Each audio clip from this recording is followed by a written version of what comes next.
Shalom semuanya. Hari ini kita akan membahas sebuah pertanyaan yang sering membuat orang ragu terhadap iman Kristen. Pertanyaannya sederhana tapi dalam. Kalau Allah itu Maha Kasih, mengapa Ia membiarkan penderitaan? Mungkin ini bukan hanya pertanyaan banyak orang di luar sana. Bisa jadi ini juga menjadi pertanyaan kita. Ketika kita mengalami sakit yang berat, ketika kita kehilangan orang yang kita kasihi, atau melihat banyaknya ketidakadilan di dunia ini. Lalu timbul pertanyaan dalam hati kita, apakah Allah benar-benar peduli? Bukankah Ia adalah Allah yang memiliki kasih yang tidak bersyarat dan tidak berbatas? Apakah Ia tidak mampu menghentikan penderitaan dengan kemahakuasaan? Sampai pada satu titik kita secara ekstrim bertanya, sebenarnya Allah tuh ada atau tidak sih? Mari kita lihat bagaimana iman Kristen menjawabnya. Pertama-tama, Alkitab tidak pernah mengatakan bahwa hidup orang percaya akan bebas dari penderitaan. Musa mengatakan dalam kitab Mazmur pasal 90 ayat 10 bahwa kebanggaan orang yang hidup adalah kesukaran dan penderitaan.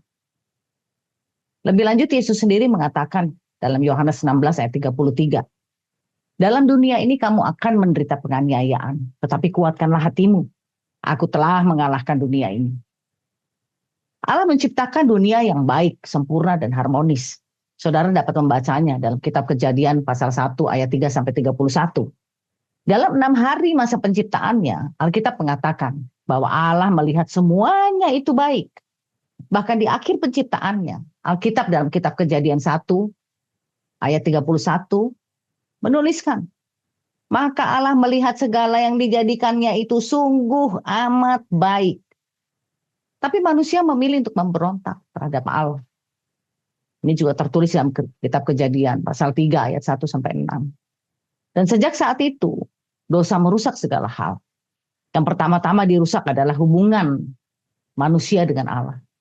Lalu hubungan manusia dengan sesamanya, bahkan dengan alam. Jadi, akar penderitaan bukanlah Allah yang Maha Kasih, melainkan dosa. Ketika manusia memilih untuk melakukan pemberontakan terhadap Allah dan keluar dari kasih-Nya. Mungkin kita bertanya, kalau begitu kenapa Allah tidak langsung menghapuskan saja penderitaan dari dunia? Jawabannya sederhana. Kalau Allah langsung menghapuskan penderitaan, maka Ia juga harus menghapuskan manusia yang berdosa. Sebab dosa itulah sumber penderitaan. Namun karena kasih-Nya Allah memberi waktu dan kesempatan bagi manusia untuk bertobat. 2 Petrus 3 ayat 9 berkata, Tuhan tidak lalai menepati janjinya, tetapi Ia sabar terhadap kamu. Karena Ia menghendaki supaya jangan ada yang binasa, melainkan supaya semua berbalik dan bertobat. Apa maksudnya? Allah tidak menciptakan robot yang tidak bisa membuat pilihan dalam hidupnya. Allah menciptakan manusia. Dan ketika Ia menciptakan manusia, Ia memberikan manusia free will atau kehendak bebas. Nah, kehendak bebas manusia membuatnya dapat memilih atau membuat pilihan-pilihan hidupnya. Apakah manusia mau hidup mengasihi Allah dengan menaati perintah-perintahnya atau tidak? Tapi satu hal yang jelas, Allah tidak pernah memaksa manusia untuk mengasihinya. Itu free will. Dan Allah tidak akan pernah mencabut free will atau kehendak bebas yang sudah diberikannya kepada manusia. Free will ini juga salah satu wujud dari pernyataan kasih Allah. Terkait dengan dosa manusia. Kasih Allah memberikan kesempatan kepada manusia yang berdosa untuk menggunakan kehendak bebasnya. Untuk memilih meninggalkan kehidupan berdosanya. Dan kembali kepada Allah. Kasih yang sejati selalu memberi kebebasan. Tanpa kebebasan untuk memilih, kasih tidak akan berarti apa-apa. Apa yang saudara tangkap dalam melalui pernyataan ini? Kasih itu tidak bisa, itu harus lahir dari hati. Yang paling dalam, itu menjadi sebuah keputusan kita untuk mengasihi. Jadi nggak bisa dipaksa. Kalau saya mengasihi kamu karena dipaksa, itu bukan kasih. Itu kepura-puraan. Dan itu bukan kasih yang sejati. Dan Allah tidak melakukan hal itu. Dia tidak pernah memaksa kita untuk mengasihi Dia. Nah, kasih-Nya telah memberikan kepada kita kebebasan untuk kita bisa memilih. Bagaimana kita mau melakukan atau menggunakan free will yang sudah atau kehendak bebas yang dia sudah berikan kepada kita.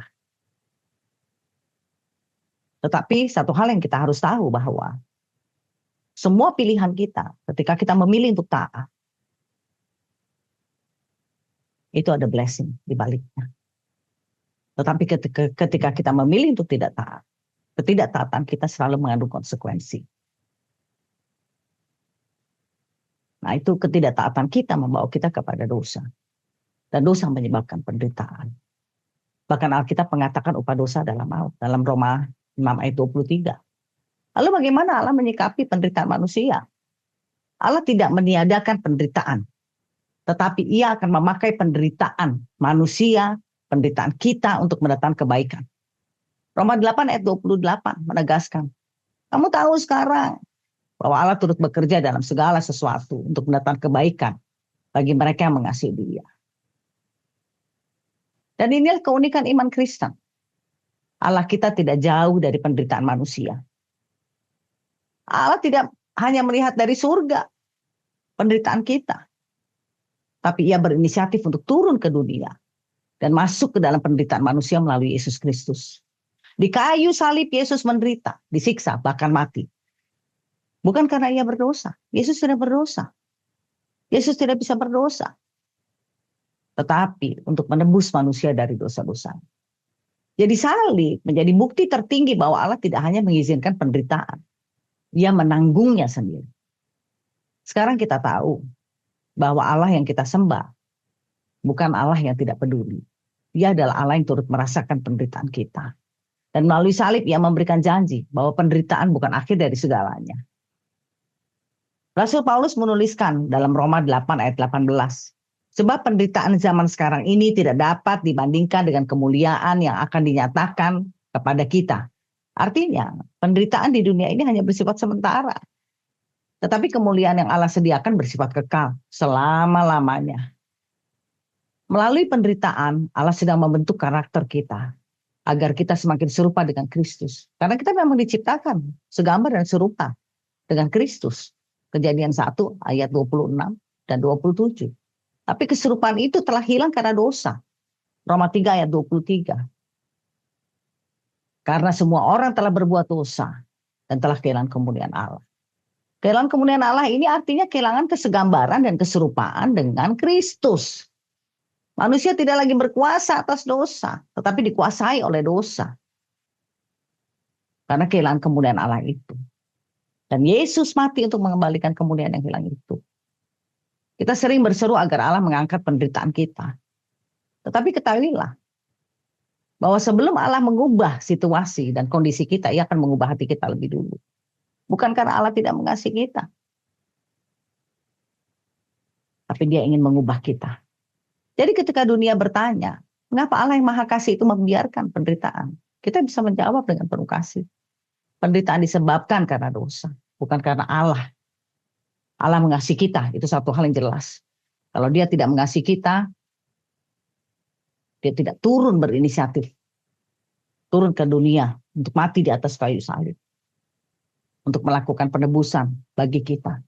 Supaya setiap orang yang percaya tidak binasa, tetapi melainkan beroleh hidup yang kekal, gitu kata Yohanes 3 ayat 16. Namun Allah akan memakai penderitaan tersebut, penderitaan kita, untuk membawa kita kembali kepadanya. Dan Ia sendiri sudah menanggung penderitaan itu di kayu salib. Nah, saudara, ketika orang lain melihat kita tetap bersyukur, kita tetap beriman. Beriman itu artinya tetap percaya. Tidak bergantung pada situasi dan kondisi kita. Kita tetap percaya kepada Allah. Kita percaya bahwa segala sesuatu yang diizinkan oleh Allah datang dalam kehidupan kita, itu mengandung maksud kebaikan. Ada rencana besar di balik itu. Dan kita tetap memilih untuk mengasihi di tengah penderitaan kita. Mereka akan melihat kasih Allah yang nyata dalam diri kita. Suatu waktu kelak, Allah akan menggenapi janjinya. Yang dinyatakan olehnya dalam kitab Wahyu, pasal 21 ayat 4. Dan Ia akan menghapus segala air mata dari mata mereka, dan maut tidak akan ada lagi. Tidak akan ada lagi perkabungan, atau ratap tangis, atau duka cita, sebab segala sesuatu yang lama telah berlalu. Jadi Allah memang mengizinkan penderitaan. Tetapi ia juga berjanji untuk mengakhirinya selamanya. Dan sampai hari itu tiba, mari kita hidup dengan iman, pengharapan, dan kasih. Amin. Tuhan Yesus memberkati.